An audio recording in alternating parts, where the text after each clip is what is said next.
welcome in the studio today with me. We have Mr. Joe Odani.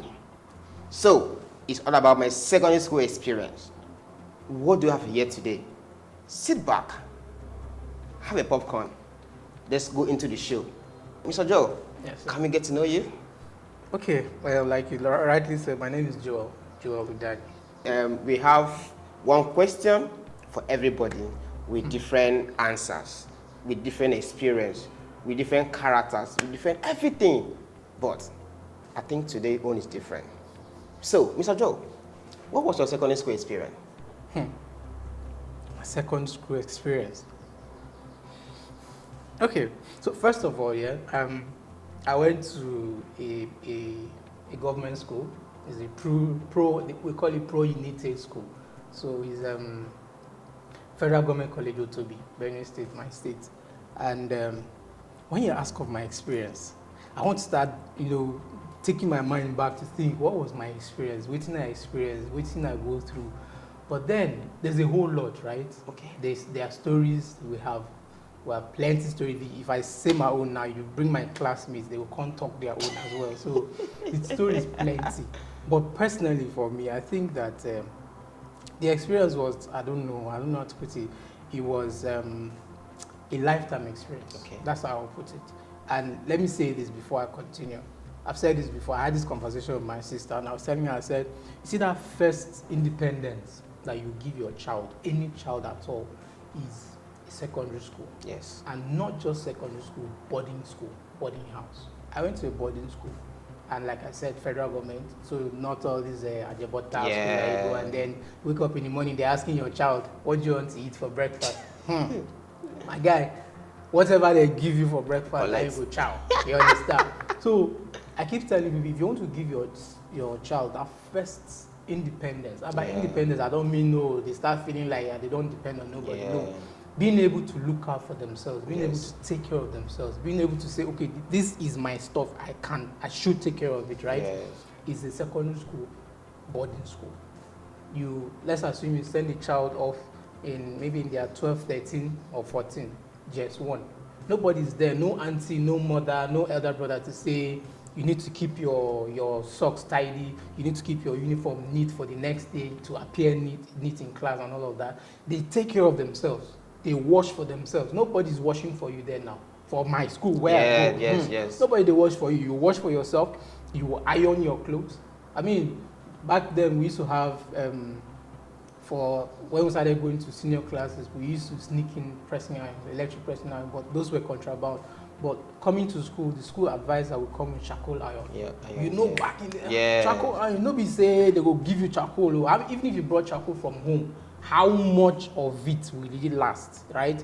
You will go bush, go carry dry wood, put them, burn them, put them, iron your clothes, so that you know that the next day you have to come out neat and stuff like that. So that gave me, and a lot of people that I saw, I told somebody that is when you will see a child that will actually be able to take care of themselves. Child will go dirty, child will go come out, will go presentable. Now that time you will know. No. Because on Monday morning assembly, you go see one person they find in one leg of socks, don't miss. Other person, you go see say they don't wash clothes, dry. So there's what do you call it? We used to call it some things that year. We used to give them plenty names. Some things are coming out, So but then you see another same class, same set of people, friends, he's looking, it's coming out, nobody had to advise him, right? So I felt that it was a discipline that was necessary for me, and it should be necessary for any parent who deems it fit. My sister was having a conversation. We said she doesn't want her child to suffer. I said, okay, if you see it as suffering, but I mean, that's my opinion. So yes, to lay the backdrop for my secondary school experience, it was everything you can talk about. It was exciting. It was annoying. It looked like it would never end, but it ended. My school had a combination of everything you can think of. The good, the bad, the ugly. You don't see this kind of set of people where you will see a company like that God was actually handpicking these people and putting in one place. Mixtures. One child would be so stubborn, but yet he can't bring. Brain. When you give him anything academic, he will clear him. He doesn't study you. But when they want mention names of people who did so stuff, people were that caught in town, people were that, now them go day first, but then sabi book. And guess what? They were in science class. So no be say then they play, so you go say, talk physics there, talk this one, talk further maths, they were there.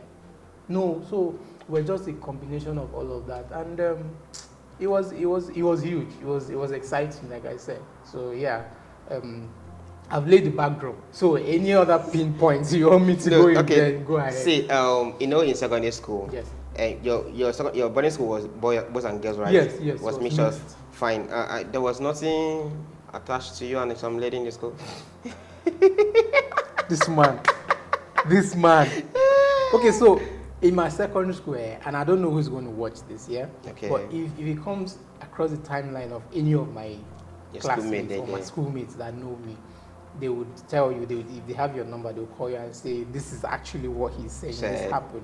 I was misconstrued, let me use that word. I was really misunderstood by not just female students or female classmates, even guys, because I was this calm, quiet person. And behind it was something that people didn't know. I was a shy person back in school. So I used to just be myself. I would just, just dress up, put my hand in my pocket. I always had one hand in my pocket. That was my signature. I always had one hand in my pocket. So when people did self-gather, I would just put my hand in my pocket, waka, put my hand for ground, waka pass. And then people started seeing it as me being arrogant and snobby and all of that, and snobbish. But I was actually not snobbish at all. For people, my friends, close, allies that we used to talk and rapport, they know this. But any other person who was just looking onward and wanted to get close felt that way. But I was this kind of person. I wouldn't approach you. I wouldn't come and say how far. But if you say how far to me, we'll begin rapport. We'll begin talk like say we'll sabi each other for long. But I just like to, put it in a roundup or a sum up English. I just like to give people their space. I like to be on my own. We cannot worry anybody. Because I don't know what I'll do or say that will offend you. But no, I wasn't a snob at all. What kept me going in school was basketball. Yeah, so from the very onset, I started JS1 in my school. I was 5th, 6th set, started JS1. I think from JS2, I started learning how to play basketball. And people that were learning that taught me or I learned with were guys that were about finishing SS3. So it just opened my mind to, don't limit yourself. Don't think of where you are. So that kept my mind away from a lot of things. Even though we're complaining, even though some people were, even at that JS2 that I'm talking about, people were hanging around with girls and all of that. That was not me. I think I started freeing myself to relate with female students from maybe SS1 or late JS3, let's be fair. Okay. Yeah, so I don't think I actually kept anybody else girlfriend.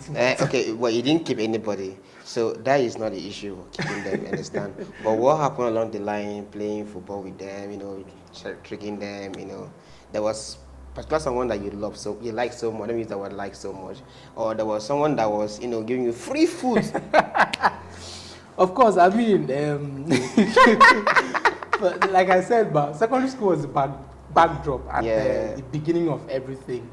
That's where you spoil. Yeah. That's where you get the focus of the future in mind, and there you will see and all of that. So, but anything that happened that period, to me, I took it as puppy love. So I wasn't an exceptional student. He applied to me too. There was maybe, I think the first crush I had, let me put it that way, the first crush I had was even my senior. Guess what? I was in JS3. I was eyeing somebody that was about graduating JS3. Yes. And that was a problem because as it did for secondary school, boarding school. You are my senior, you're in SS3.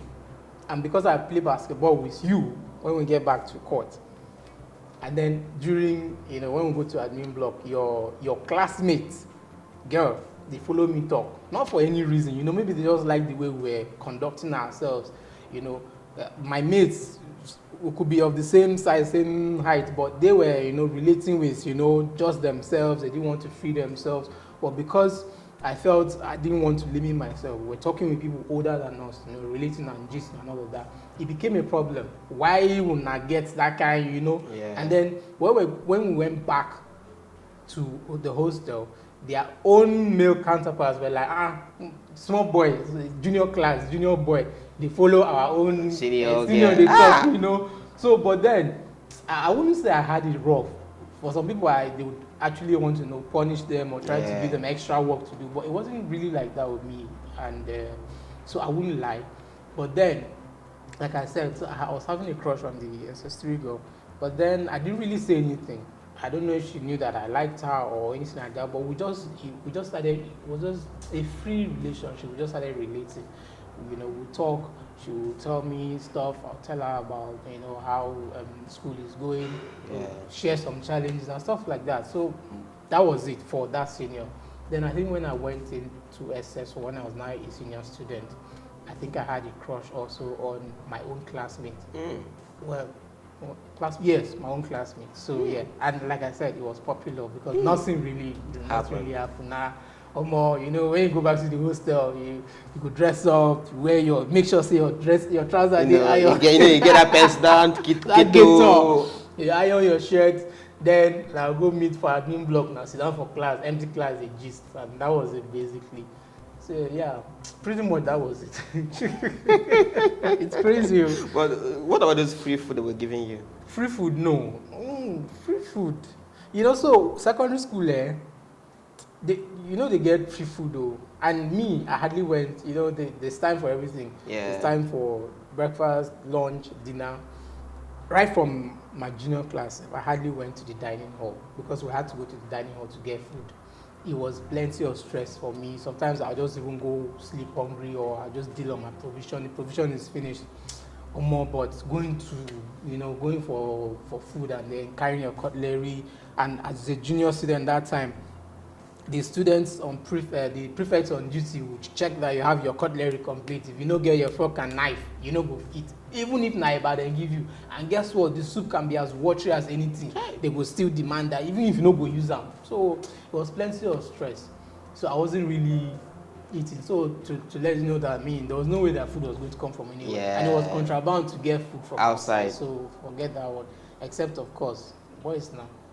Boys pass by fly fence now. I be that kind of person. I don't think I really did. Maybe once or twice, right? Fly fence. But if I told you, or if you told anybody that Joel was part of this, they no go agree. The way I conducted myself. Yeah, simple, innocent face. They no go agree. And then in my senior class, I was social prefect. I can see. See, guys, what do you see? What do you see? Know what I'm saying? So yeah, pretty much that was it. That was it. Yeah. So like now, in school, we have some group of maybe some there was when you pass by some ladies like, oh my god, this guy is cute. This guy is cute. I wish you haven't talked to me. Understand? See, so how is there something you're not telling us? There's nothing I'm not telling you, and that statement you just made there. Literally, but like okay. This, I can never. I don't think I'll forget that. Oh, That's want to know. Want to know. So the way our school was, girls' hostel is in between the admin block. Admin block is where you have the classes and all of that, principal's office and all of that, and then girls' hostel before you now see the boys' hostel. So whether you are walking past in front to get to the admin block, where the field is, you pass the girls' hostel.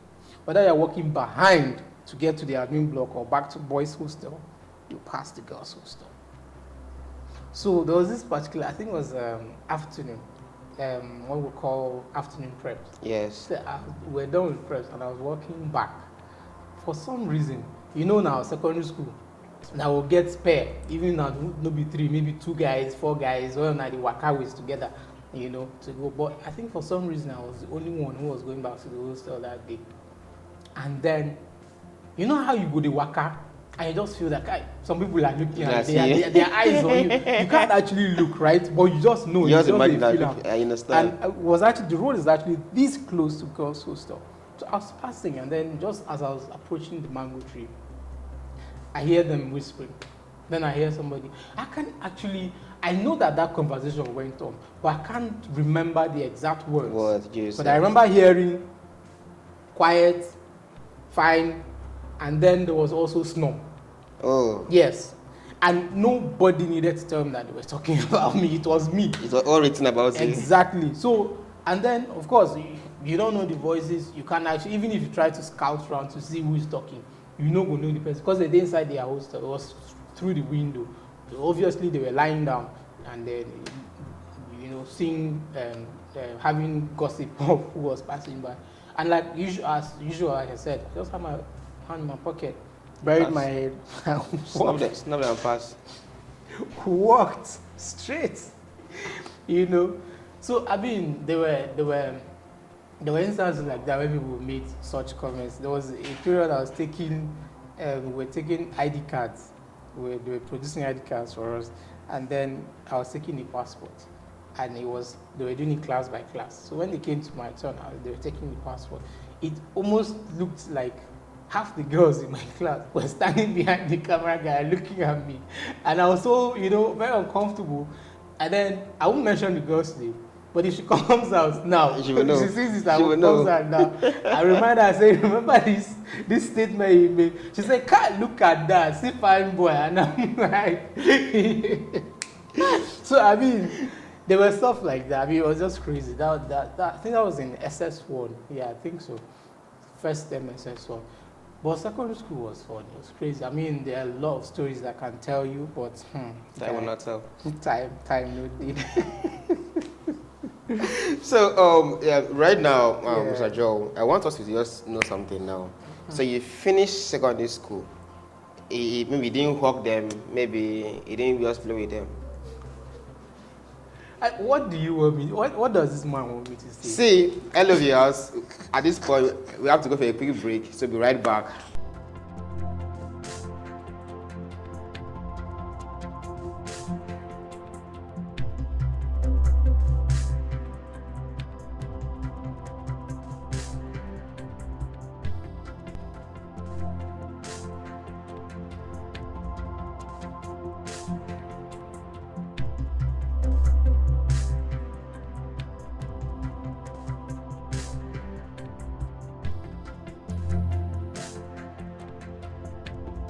Welcome back with me again in the studio. We have some pretty questions for us to answer with my brother here in the studio, Mr. Joe. I asked a question before we go for a quick break. You tell us, what did you transpire between those, those your friends? They were eyeing you. I know you when you're eyeing them, they were eyeing you. So tell us what happened. Well, what exactly do you want to hear? I want to know what really happened because I've already said it. Because I want to know, because you can just tell us that they were eyeing you in the school. At that point, they did not buy something, take this thing, take the fruits, understand? Free food. You know what I'm talking about now? Hi, a hug, even a peck. No, I'm not saying a kiss. Because I don't know who's going to watch the video later. So Nothing happened. Nothing happened. Nothing happened. I'm serious. So okay. There was only one person I think actually came out. Okay. That actually came out to mention to while I was in confident. School. Yeah, and it was my classmate, right? So okay. I think that was the person actually, when you want to say, use the word toast. Toast. Yeah, toasted. Okay, toasted. And did it even last up to it? Maybe not. Like I said, it was popular. Just how he came, he just fly away. Compass. So that means she broke your heart or you broke her heart? No. I don't even know how. I can't remember how it ended, but it wasn't a breaking heart or anything. Did it affect you in any way? No. No, not when it ended. But that period there, that's why it's in a popular. That period where they follow somebody for secondary school and like each other so much. And the conversation, how funny was it? Not true paper. Writing. That's how they get letter. Exactly. And I go write things. And then, funny enough, God bless her. So, one of my sisters was the one who told me to be very artistic. She loved art. And then, because of her, I liked art. All of these, those fancy papers, fancy things that used to come at that time, when they would cut a paper with a hat and all of that. I used to pick those things from her and take to school. And then colored pen. Or more. Come and say love. Love when na for only people I will do am. You carry her, you go scribble something, you go send her friend, go give up. So those kind of things. Then if you had done something, then maybe she was offended. Yeah. The only way where you will know now, she no go reply your message or yeah. your letter. Then you now know she's vexing or she's angry with you. Then you now you're going to catch fever for yeah, you understand? So yeah, of course, that was it basically. But when it ended, I mean, it was nothing. Okay, it's not affecting anywhere, you understand? No. But during that later period, when she didn't reply you, Of course, now they affect you if I that will period. catch you small. Okay, that's fine. So during Valentine, there was nothing like flower Of course, sending. now that was for you. If that was when Valentine was Valentine. I understand. And like I told somebody, I said after secondary school, right? You don't know like what- now, like this, but I know sure say, not now. I mean, over the years after secondary school, I threw away what they call Valentine. When I mean, if you love somebody or you like somebody, let that love be shown and proven every day. Yes. You shouldn't have to, Wait till love season, a special day, vows, no. But then, guy, so if Valentine fell and we're in school, he fell in within the session and we're in school, we'll organize somebody, we'll go town, we'll buy us flower, buy us card, we'll come cover. You love. See, that was why love was. Understand? So yeah, we do have. Even if now your last pocket money, we do have. You go down just to prove that exactly. you love the person. So that was it. And this it wasn't just spectacular to be. It happened everywhere. I mean, during vows, you go hear funny things, you hear stories, you go hear how some people bought some things, some people after them buy that thing, the next day they don't get pocket money, they can't begin to cry, go house for money and all of that. But it was fun and it was crazy at the same time. I can't emphasize that. Yeah. That's amazing. So in the school that period, was it any teacher that were kind of that dislike you in one way or the other that said, okay, this one you can't amount to anything? We have some experience in secondary school. Some teacher would say, this one can't amount to anything, you can't do anything. So was there anything of such to your own side? Yeah, well, to me personally, I don't think there was. I didn't have that experience. Yeah. Okay. But of course, there'll be one or two teachers I would look at you and not be too comfortable with you. Like for me, I think I started growing. My family was very hairy, so I started growing a beard from GS3. Okay. Yes. So and I have this very sensitive skin that I can't use blade, and they don't let us go out of school to have our hair cut. And then I think there was a time that they organized for a barber to be coming from town to have to barb hair every weekend. But then imagine one barber, imagine in a class we have, if we no get 27 boys, right? In a class, and we're talking in SS1 we have 1, 2, 3, 4 classes. Class A and B. Just SS1 alone. Before you start talking of SS3, SS2, SS3. So how that person want take, everybody, you can't accommodate everybody. It was very, very stressful. But they would want you to come out on Monday, clean shaved.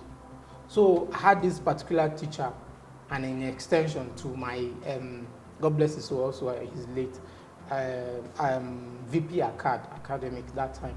That didn't really sit well with him because he thought I was doing guy. He thought, oh, you are too small to be keeping birds. And I explained to him one time. So okay, so is it okay if I bring my own personal clipper to school? So that, if I can't shave myself, I can get one of my friends to keep it clean. It was a problem. You can't bring any of that. It was contraband. And I can't go out, and I can't use a blade. There was one time like this, I remember they forced me to use a blade, and then I started having bombs. I vowed, I said, if this man go beat me every Monday, he's going to punish me, let him do it. So that became a problem, like I said. He'll see me and then he'll be eyeing me. Even if he doesn't say anything. There was that, I'm seeing you, I got my eyes on you. And then one or two teachers that will see you wear something and feel you are being exuberant or something, or you're trying to compete with the teacher.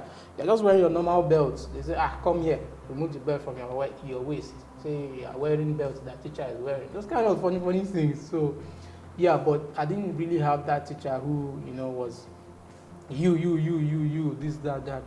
Not really, not Okay, personally. okay. Yeah. That's fine. So now let's go to our next question now. So we were in secondary school. What was your worst mistake ever made in secondary school? Mistake? Yes, ever made in secondary school. Well, this might be a long story. Maybe that could be. I wouldn't even know. I wouldn't conclude it was a mistake.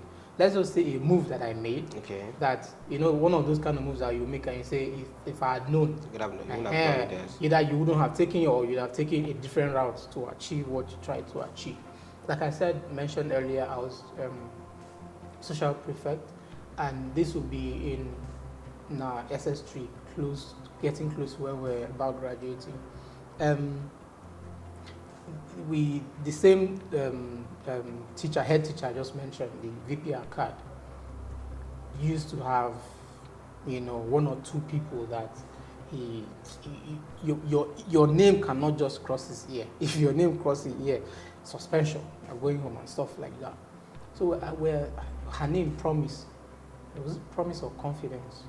I think Confidence, a classmate, on a weekend like this, was giving suspension by our VPR card. And then I was going to admin block, I was just strolling, and then I saw her carrying the paper and crying. And I think we're about to write our final exams, so we're reading. So I asked her what happened, and she said, she called Manson, I don't want to mention his name now.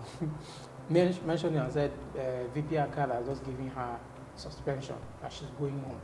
And I'm like, what happened? I can't really remember what happened, right? So, but then I don't know. I just took it maybe out of care, because it was in all honesty, I was just being genuine, and I thought maybe it will help. So I took it upon my head. I was worried. I started asking myself, why give somebody suspension on a weekend?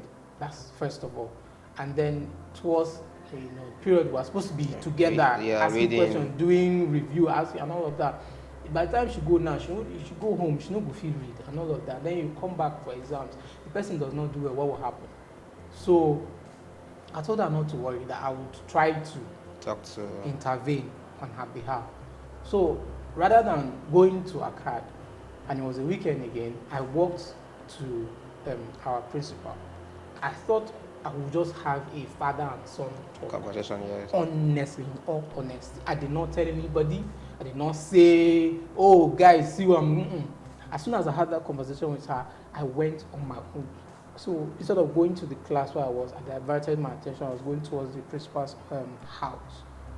And then before I would get to his gate, I see one or two other people from admin block behind me. I didn't know what was going on. And then as soon as I got to his gate, weekend though, I saw people from hostel, people that didn't even want to leave the hostel before to go to read or anything like that, started coming towards the principal's office. Some of them even wore green and white. That's our uniform. So I started asking, what's going on? Everyone now started saying, we no go green, we no go green. My brother. And the funny thing is, I was the one in front. So it looked like I led them. So before I knew it, the head boy came. Head boy was there. And then assistant head boy, some other prefects. And then principal was inside, now hearing the noise that was going on. And then I think he sent someone to come and find out what was going on first. So when he came out, he stood confused as well. Now at this point, I was also confused. But of course, since this has happened, and I was there, I can't just run away. I needed to, say something. Because at that point, everybody was waiting for somebody to say something. So I drew close to him and I greeted him. I said, sir, this and this and this and this and this. Sorry. I was speaking for myself because I didn't even know how to address the people behind me. So I said, I mentioned her name. Has just been given suspension. And out of, a concerned heart, I was just coming to beg, plead on her behalf, if she can be pardoned. People, how students, how this kind of things are. Once there's a number, it's either things go out of control, or one or two people will start those people at the back will start making statements that are very inappropriate. So people started insulting, making some very silly comments. Like I literally heard somebody say, with your tutumbele, because the man actually he was eating when he came back. He was eating when he heard the noise and left the food. he still had his hand soiled with the food. He wasn't wearing a proper shirt. He was just wearing. So people started making. At that point, I felt bad, but there was nothing I could do. But when when I had tabled the matter, the reason I came personally, I I didn't know that head boy and other people were they had other assignments that they were there for. They started taking notes and stuff. So eventually he said everybody should go sharp. So we left. Next day, no, not next day now, on the Monday of that week, I started hearing people collecting suspension. Prefects, all the prefects that were involved, except the head boy and the assistant head boy, collected suspension. I don't know if they were able to, pinpoint some of the students, but people were serving several different punishments on that matter. And then they called me from my class and I go and they say, I'm on 1 week, I think was it 2 weeks? And what happened? What did I do? I didn't talk, I didn't say anything. I collected the letter that I should come back with my parents. I had to go and I came back. When I came back, I came out with my mom. I told her the story before we got to school, which was the truth. Once we got to school authority twisted the whole thing. Said I carried the mob. I came to principal's office. They wanted to attack principal. I was the ringleader. This thing I'm saying, before we left, principal called me to his office with vice principal, I think 1 or 2 other staff. And we said, okay, so because the whole of that week we had to do like a reconciliation and stuff like that, to keep. I even had to organize social night that was not really allowed to happen in the school. I intentionally organized it to douse situation, to make people happy and just forget the whole thing. So after that, they called me and said, oh, okay, so that they were happy the way I treated the matter, but because my colleagues and other people are serving punishment, they can't just let me go. So I also have to do 2 weeks. No, that they were giving other people 2 weeks. This was the catch. Some of those prefects were decamped, they removed their badges. But they said because of the way I handled the case and the matter and all of that, I will retain my badge, but I have to go on suspension as well, so that it doesn't look as if they're exempted me. That was the conversation we had before I went to bring my mom. When I brought my mom, they twisted the whole thing, how I brought a mob, how, they threatened to be the principal, and I was the ringleader, and all of this and this. I should sign an undertaking. My mom too will sign that if anything happens before I graduate. When my mom came outside, somebody that was smiling entering the office, when she came outside, she was frowning. I said, what happened? Before I would talk, there was another vice principal card that we had. We called her Mommy. Mommy looked at me and said, shame on you. I used to like you. See the peaceful woman you brought for this kind of matter. Mommy, what happened? They twisted the whole. I couldn't even start defending myself. So I finished with my mom and she left. That was how. It was an experience that it's very long. I just tried because I can't start. It was an experience that if, like you asked, a mistake, right? If I had thought it, if I had thought about it, if I had seen it, I'd either maybe just let it go, or just take another route, or look away or something. Because at the end of the day, did we really help that girl? No. It wasn't the matter. You understand? And then my colleagues that lost their badges, so that was one of those things.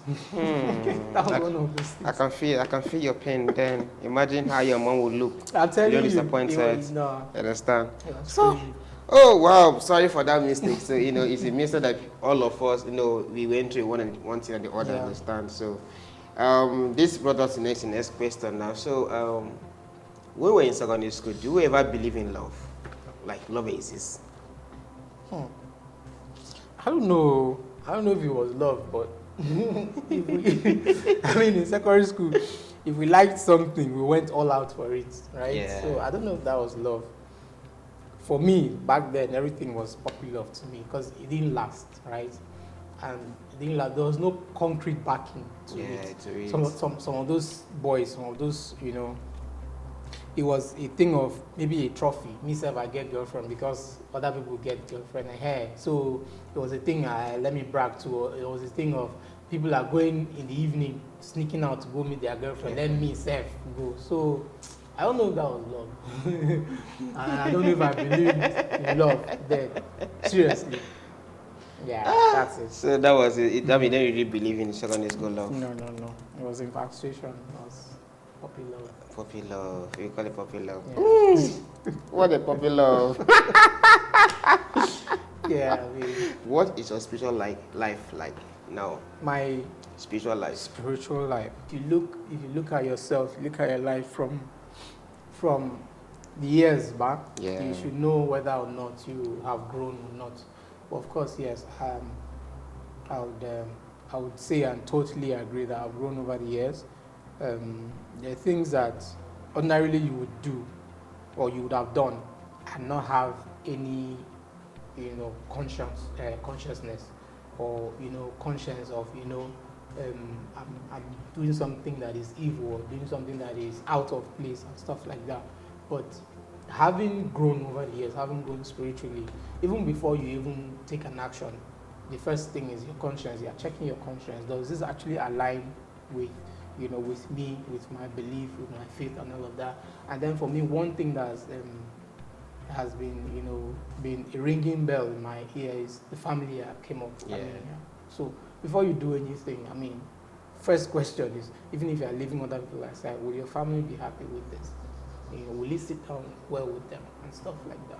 So yes, my spiritual life has grown. We're not there yet. Like, Yes. Was it That's Paul, true. was it Paul who said we press on? As well, Apostle Paul who said so, that we press on, we keep pressing, not having attained, we keep pressing to see what God has. So we keep pressing. I keep pressing. I'm like any other normal human being. Sometimes I allow the flesh to come in the way. Yes. But then what sustains us or sustains me is the mercies of God. And then, like I said, that thing that keeps ringing, the consciousness saying, guy, go back to your track, don't lose track. Basically, that's it. Okay, we asked this question from all our guests in the studio. Why is it that our fellow ladies understand they didn't tell their secrets for themselves, but rather than tell it to the guys? So I have a friend, and we've had this short conversation with her over and over again. And for a very long time, she told me that she preferred to keep guys as friends. She related with them better. She would, call them my guy. They could be 2, 3, right? But she preferred guys. And to a point, she said that even her family, her father knows that most of her friends are guys. Very, very few, if there is any, a girl. And she told me, not that she goes about talking about her secret and stuff like that, but she just felt more comfortable with them. And then there's this thing with guys, and which actually, I agree with. Guys know get time, right? Guys know they keep things for mind. As it comes, it goes. That's why you see some guys will make statement, you be woman, why they keep something for heart, right? So if something bothers a guy, he walks away. By the time he walk, he will come back. That thing is clear.